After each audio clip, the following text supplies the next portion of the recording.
Hey, everybody. Hey, we are live. Welcome to today's happy half hour. Why don't you introduce us, Sam? I'm Sam Shukavage, and with me today is my father, David Shukavage, and we are with Carolina Retirement Planners. Sorry, I am getting the last, y'all I got so many last minute Facebook RSVPs, so I was just getting my last minute names in the hat. So it was right to the last minute here. I remind everyone we have a wine drawing at the end of the half hour each week. How many weeks now has it been? I have no idea. It's 35 or Amy. This is week this is week number 36, you guys. Week 36. Behind the scenes is Amy. Amy is the one that somehow gets our Zoom call to feed into Facebook Live and make this all work, so and she'll be typing things into the chat. By the way, if you're here, say hi in the chat. If you, we don't know if you're here. We can't see you that you're here. We need to know that you're here by the chat. We know now that Wanda is here and Martha is here. There's our two regulars. Bruce, how are you doing too? Hey, y'all. Yeah, good fun. 36 weeks since last June. I thought that it was more than that. It's sometimes I feel like time goes by real quick, and then sometimes. Yeah.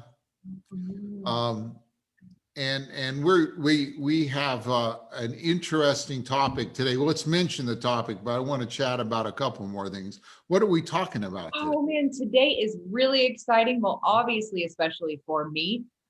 This month is International Women's Month. And earlier this week was International Women's Day. And so because we do Happy Half Hour on Thursday, we're doing it a few days late. But today we are going to be talking about financial planning for women and how important it is to do planning for women, how women are underserved. And then we're going to talk about some things that are really important for women to know and for the men or significant others in their lives to be aware of as well. Every couple should know these things. So, and actually there'll be some good hints for if you're a single person as well. But what day is it? We always celebrate what day. Amy, what's special about today? What's the internet? Oh, this is a really good one. Yeah. Today, one of the days, because there's many, but the one that I find the most amusing today is Wash Your Nose Day. Wash Your Nose Day. Ha. Well, I guess, has everybody washed their nose today? It just. Well, is it like to wash the inside, the outside? Is it? I'd like to know more information. Well, they're actually saying, I could tell you a little bit about it if you would like. They're saying that a little bit, Yeah. Well, here. Yeah, not too many details. Okay, I'll just go really quickly. They're saying that most people wash their hands and they wash your face, but they don't really take the time to wash your nose. And there's a lot of bacteria and germs and gross stuff. That's like the technical term is gross stuff that lives up in your nose and sinus cavity. So according to Wash Your Nose Day, you're supposed to do it regularly. Like with the neti pot? That takes me back because I don't know if anyone else has tried to use the neti pot, but every time I've tried to use it, it has been a disaster and a mess. Yeah, they're saying it should be part of your regular hygiene routine. I mean, I don't know how regular you want to make it, but there were 2 summers where at the end of every workday, I religiously washed out my nose because during the first 2 summers of my college years, I worked in an underground iron ore mine. I was on the wrong end of a shovel. My official title was mucker, M-U-C-K-E-R, because the powdered iron ore from the mine would kind of turn into a sludge, and they called it mud. It was like mud and rock. It was heavy as can be. And my job was mainly to shovel it from where it shouldn't be to where it was supposed to be. And when you came out of the mine at the end of the shift, it was down about half a mile. You had to wash your nose out because the inside of your nose was black. You know, so I can appreciate International Wash Your Nose Day for all you minors out there, you know. So let's see who else has joined us. Uh, I see that we've got a lot of ladies on our call today, which I am very pleased to see. We've got Lisa, hey Lisa, and Becky, and top fan Miranda, Miranda's here every week. It's good and to see. Nadine. Nadine also a regular, and Lori Brown. Oh, sorry, Lori. Congrats! Thank you for joining us, Jacqueline, Lori. Heidi, hello, Hey Heidi. Heidi. And And there's that Teresa with the Polish Amy's mom, name, who, yeah, Amy's mom. Ed's here. and Darlene, and Renee. They made it all the way back from Mexico. Welcome back. Hey, by the way, if you're on the call, one thing you can do right now to share the news is to go down where it says share and click and do a start watch party. And what it's going to do, it's going to go out and tell all your friends that you're on here, and then they can join in and learn all these valuable lessons for people that are, you know, for ladies. So start a watch party. It's a great way to get the news out and get new people to know about us. So.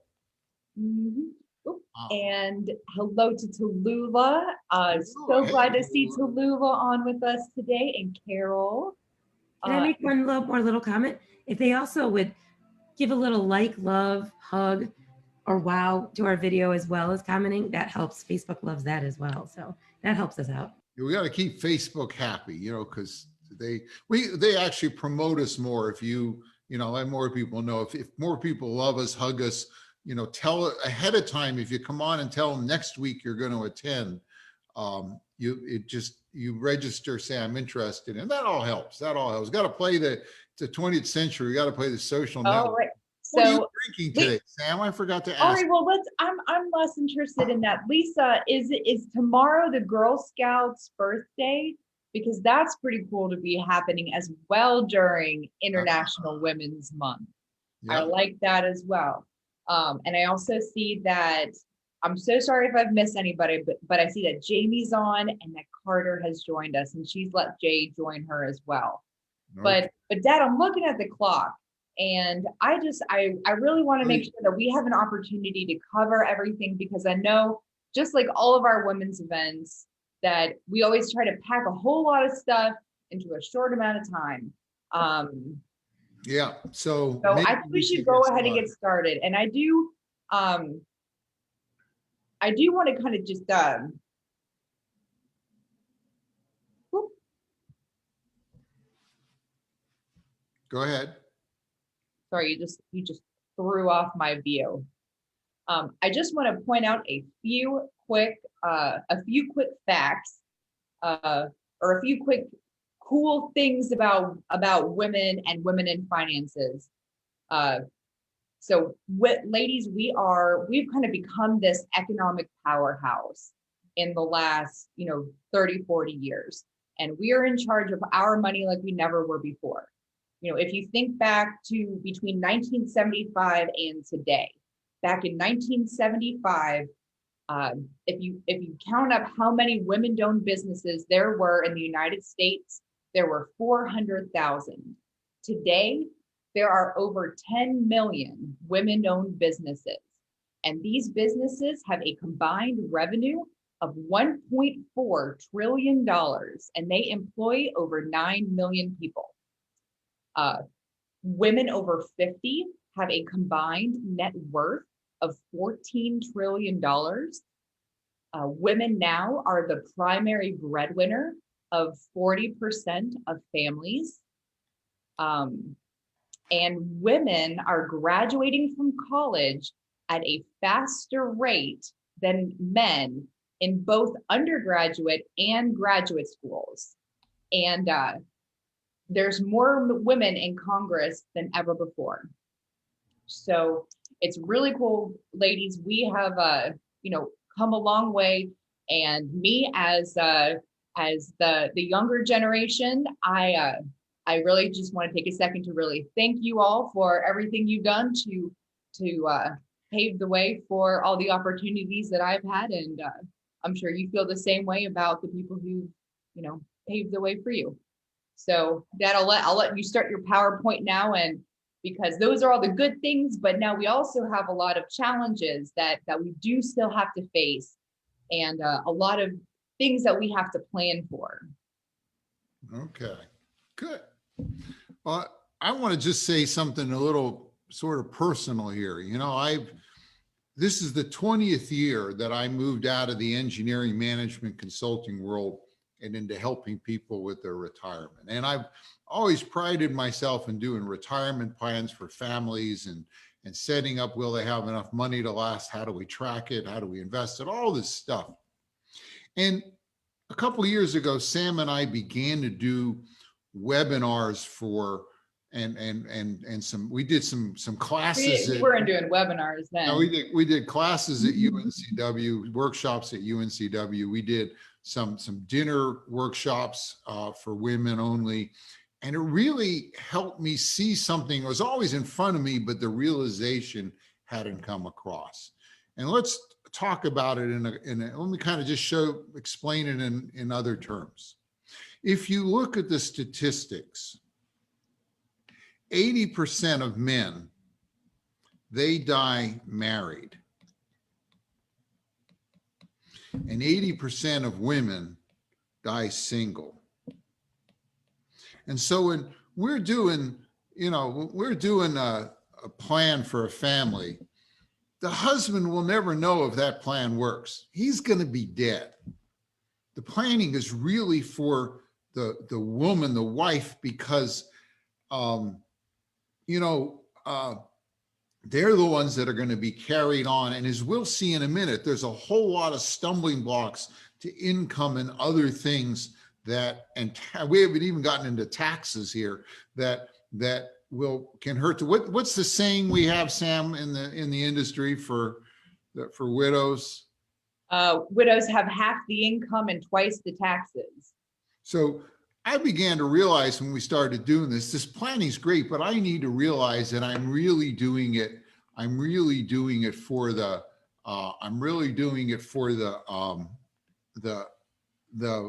women, not the men. This is what it's all about.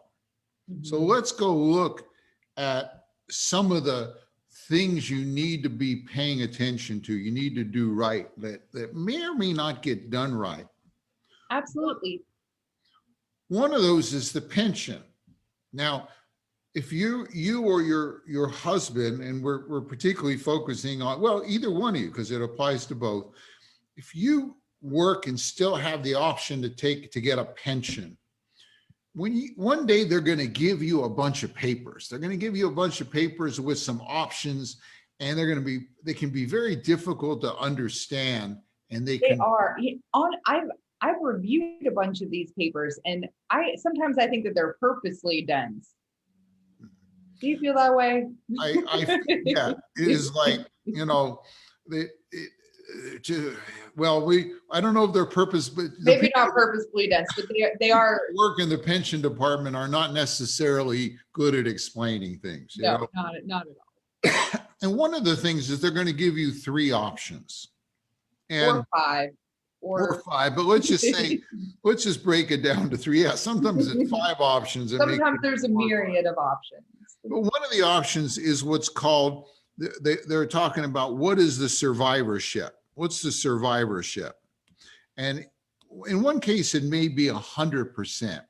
And I'm going to make up numbers. Let's say if you have 100% survivor, the benefit for your pension is $5,000 per month.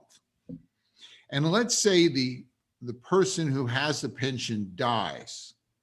Well, in that case, and let's say that's your husband. Well, in that case, you're going to keep all $5,000 a month for the rest of your life. Now, you'll also have an option of 50% survivorship. And in that case, what's going on here? In that case, you might get $6,000 per month. Sounds better. I'm getting more money every month. But if he dies, you only get $3,000. You only get half. And then there'll be a 0% survivorship where you might get $7,000. But guess what happens when he dies? What do you think the percentage is, the number is now? 0. 0. Mhm. So, and here's the trouble. Sometimes men tend to be lackadaisical, or maybe they don't understand, but they look at this and say, well, wait a minute, I could get $1,000 more if I take 0%. I mean, that's great money in retirement. We should do that. And they'll sign that and turn it in. And now, God forbid they die, especially if they die early, you don't have anything. And which one you take is one of the important decisions you make in retirement. And I'll tell you, if you're going to take anything besides the 100%, you need to be really sure you've run your income planning correctly, because that's usually it's about an 8-10% difference between 0 and 100. Big, but not that big. Yeah, these numbers that you've used as an example are, I think, a little bit more of an extreme of a difference than they would see in real life. Yeah, it's not usually this big. It'd be 5,000 versus say 5,500, and but it's a decision you need to make. We often, when we work with people in retirement, this is one place you need to pause, sharpen the pencil, break out the spreadsheets, do the calculations. Mm-hmm. Second one is Social Security. Now, Sam, let's say we have a husband who's bringing in $2,000 a month in Social Security, and his wife's bringing in $1,000 a month in Social Security. And let's just say that somewhere along the line, oops, boy, I'm just not behaving today. Somewhere along the line, he is just, his eyes are all over the place now. Yeah. What does his wife get? The surviving spouse would get the higher of the two Social Securities. So in this case, his wife would get the $2,000 a month and lose the $1,000. Yeah. So the higher benefit goes not just for one life, but for 2 lives. And when it comes time to take your Social Security, how much you get, there's a whole art to this, but one of the general principles is the longer you wait, the more you get. What's the soonest you can take Social Security, Sam? Typically 62, 62. Unless there's some special circumstances. Then you have what we might call full retirement age, which for most of us is around 66 to 67. Mm-hmm. If you do it then, you get what they call 100% of your Social Security. Mm-hmm. But if one of you waits as long as possible, waits to age 70, that amount goes up to 130% of it. So by waiting those extra years, there's a higher Social Security. Well, guess what? That's higher Social Security isn't just for your husband's life, it's for your life too, because when he dies, you're going to get the higher of the two. So you really need to take that into account. And what usually makes sense for a couple is whoever has the highest Social Security, if we can stretch the start date out to 70, it's gonna be better. Now, there's a lot of other factors that enter, but you should be thinking about this in your terms, because again, I learned the planning is not for the couple or for the husband, it's for the wife, because she's the one left holding the bag, because 80% of women die single, right? So that's kind of the story on Social Security. This is a subtle one, but one you want to be sure you get right. And, usually when one person dies, let's say the husband dies, you have a will that or maybe a living trust that you design to pass things on to the spouse. Man, Dad, your art, like I'm looking down there at the ex-wife, and I can tell why she's the ex. But well, if I could do good art, I probably wouldn't have had to go into engineering, right? I inherited my artistic prowess from you, but even I don't think that mine's even this quite this bad. Well, It's hopefully you got your sense of humor from me too, right? yeah. Yeah. Wow. Uh, I definitely hope I inherited your courage to my lack of embarrassment, my boldness. Yeah. impermeable to embarrassment. But anyway, usually things pass through well, guess what? There are some things that, like life policies, they don't go through the will. They bypass the will.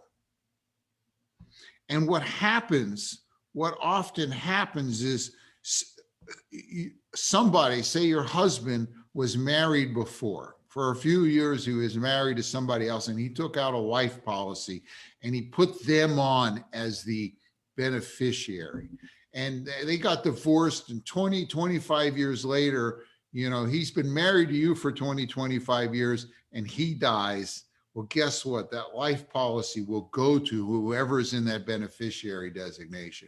Even though he changed his will, he thought he was okay, it'll go to the ex-wife. And I'll tell you, it's been tried in court. The court says, look, if he didn't want it to go to the ex-wife, he wouldn't have put her name there. We can't, and they don't change it. So you want to really be sure that all your policies and all your accounts have the right designation on them too. And this is across the board, not just checking your spouses if it's a second marriage. I've seen all kinds of beneficiary designations in my office of people who are leaving it to a deceased family member still. So across the board, if you have something with a beneficiary designation, it is a really good practice to every few years go ahead and check those designations to make sure your money is going to the people you think it is. Yeah. So another thing to watch out for. This one is even more subtle, and people don't realize this, but let's look at it. Well, let's say your husband has an IRA. The IRA belongs to him, right? You're the beneficiary of the IRA. When he dies, you'll get it, but the IRA is owned by him. And let's say that somewhere along the line, he's out walking around and he gets hit by a beer truck.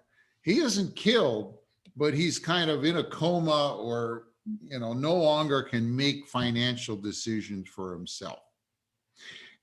And you want to go and you want to work with this IRA. You want to say, well, look, I got to manage it. I got to take money out of it.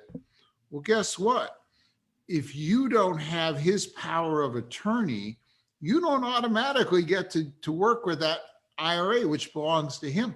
You may have to go to court, petition the court to be put in charge of the assets that he owns, and then maybe report back to the court every year on what you've done with the assets. Wasn't it all what you want? But that's what the power of attorney does. And you want to be sure those things are in place as well. Not just the legal power of attorney, a lot goes for the medical power of attorney and a couple other powers. In fact, next week, Dick Horgan, many of you who've been on past ones have known Dick. Dick is an attorney we've worked with. I've worked with him for 18 or 19 years now. And he's going to come talk about all the little twists and turns on powers of attorney and how there's a lot of gotchas waiting if you don't have it set. So this is another one. Now, when we're working with people, we usually be sure they get, if they don't have it already, we be sure they have a trust package set up. We have an attorney review what they do, what they have. But boy, if you've never done that, boy, this is something you want to think about. Yeah, when people say, oh, I don't have a will, but I have beneficiary designations, it should be fine. That's one of the key things that you are probably missing. Just a couple minutes left. Another thing to worry about is, do you know where the financial things are? I mean, do you know where all the accounts are? Do you know are they in good order? This looks like my desk, you want to be sure that you've got them in good order. You know where everything is. We also want to introduce a concept called ROR. We've all heard of ROI. That stands for return on investment. ROR stands for return on retirement. It's the quality of your retirement. And this is maybe the best explanation for one way to look at that. And it's looking at the fact that all your years of retirement are not the same. From age 60 to 75, you have what we might call the go-go years, okay? In the go-go years, you know, your knees and your hips are still original equipment. The idea of getting on a plane and flying to Australia or flying to Europe, well, we used to do that, and we'll do it again. You know, it's still kind of fun. If you got grandkids, they're only like so high, they look up to you and say, you know, grandma, grandpa, let's go to Disney World, take it, you know, whatever. And so you may want to spend more money here because those are the years you can really get to enjoy. From age 75 to age 80, we get to the slow go years. You know, you're still going and kind of enjoying things, but you're going to more doctor's appointments than before. You know, the thought of getting on a plane and flying around the world gets less fun. You're going to more funerals, and you're going to spend somewhat less money in those years. And then from 85 on, we get to the won't go years where you're there, but you know, you're just not going very far, hard and fast, and you're probably going to spend less. So you want to front load your spending for the go-go years. A lot of times people, and I'll tell you, a lot of times it's the husband says, I ain't going to spend any more money. I may run out. And this is where a good income plan that shows that you can spend more in those early years and still be safe through the rest of retirement is something to benefit you. And I see often it's the women realize this and they say, let's spend the money, let's go, let's have fun. And the gentlemen are just kind of like obstinate because they're worried, and the plan can give them a way not to worry. So that's a little bit on that. Now we have a special giveaway. You want to introduce it, Sam? No, you can go. Okay. There is a gentleman, a friend of ours by the name of David Bach. There I am. Got the picture with them, so you know. Yeah, a couple of years ago, Sam was there. This was at a conference. Sam was there, but she was at a cocktail party when they were taking. Yeah, they had, you know, they had I think it was when they had a women financial planner cocktail hour. Yeah. So she got to enjoy that. But we have this smart women finish rich. He's long story behind Dave. I won't tell it, but he's devoted much of his life to helping women in finances. And we have a bunch of these we've acquired, and we'd like to give them to our listeners. Amy, how can they get a copy of this? Okay, so the best way is for them to send us an email with their mailing address. They will send it to info, I-N-F-O, at Carolina, R as in Ralph, P as in Paul.com. I'll put it in the comments here on Facebook, but yep, just send an email with their mailing address and we can get that out. Info at carolinarp.com. I think on the emails you got for this, there's our address and our phone number as well. You can call it in or email it.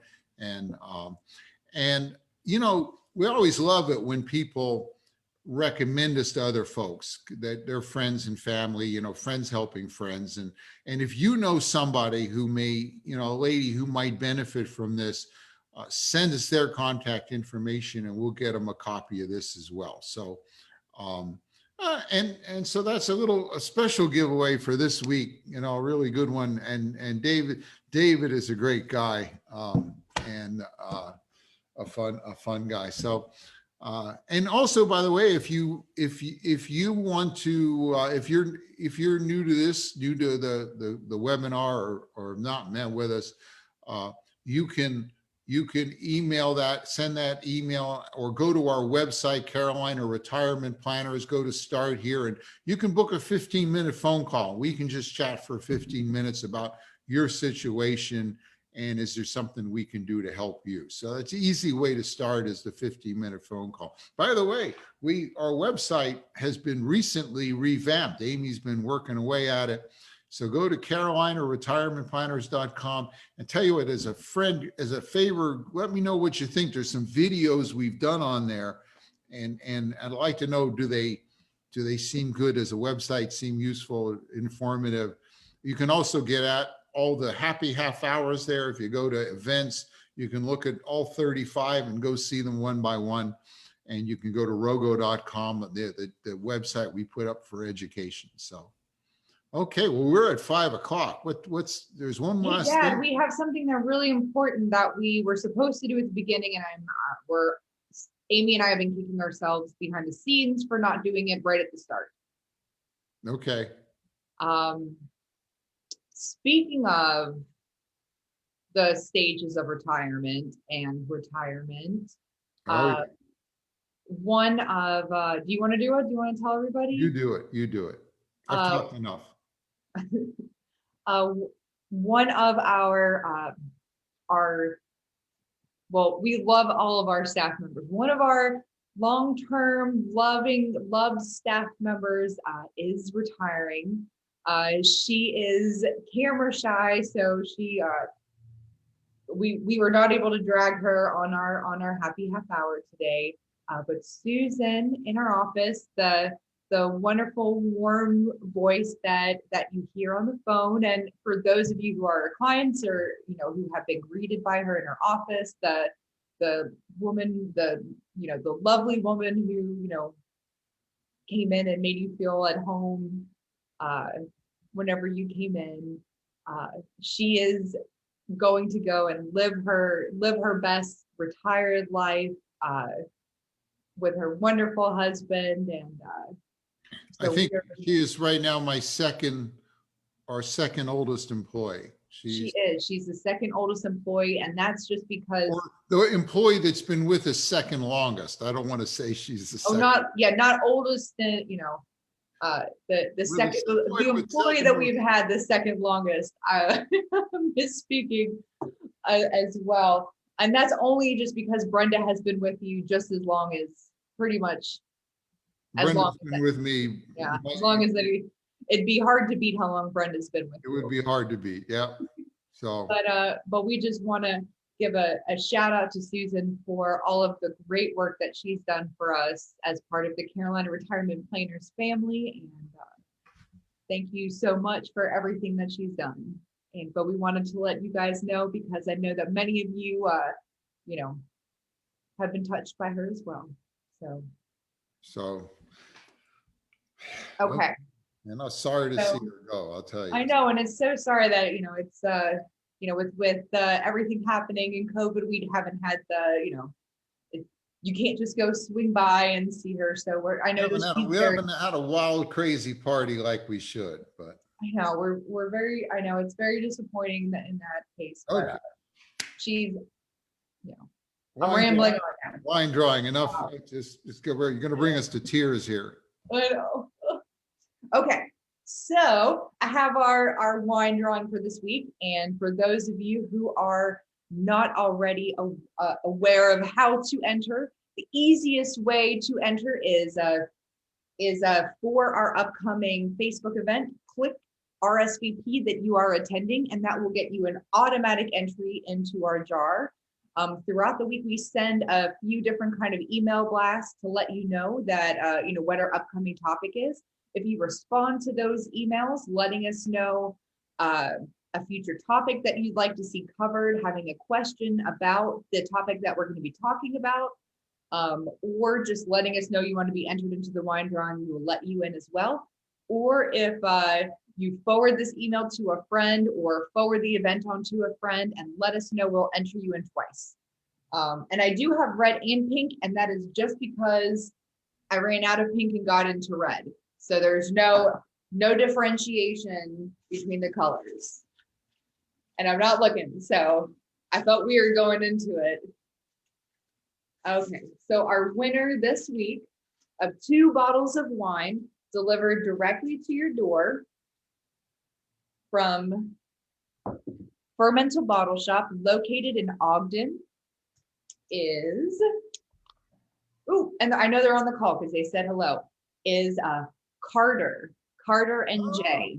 Good, Carter, So, yay. and y'all have entered a lot too, so I'm glad to see We've you. entered a win. lot. They've been with us a long time. It's great to see them to win. So So congratulations, Carter and Jay. You have won the wine, and Amy will be in touch to make sure that we get everything connected. and next week, I promise you, it will be fun. It doesn't sound like it. It's powers of attorney, but the gotchas on if you don't do it right are terrifying. So, you know, and Dick is always great to talk to. And if those of you who've been on Dick's calls, he's a very good speaker and makes things. So we will see you next week for the next happy half hour.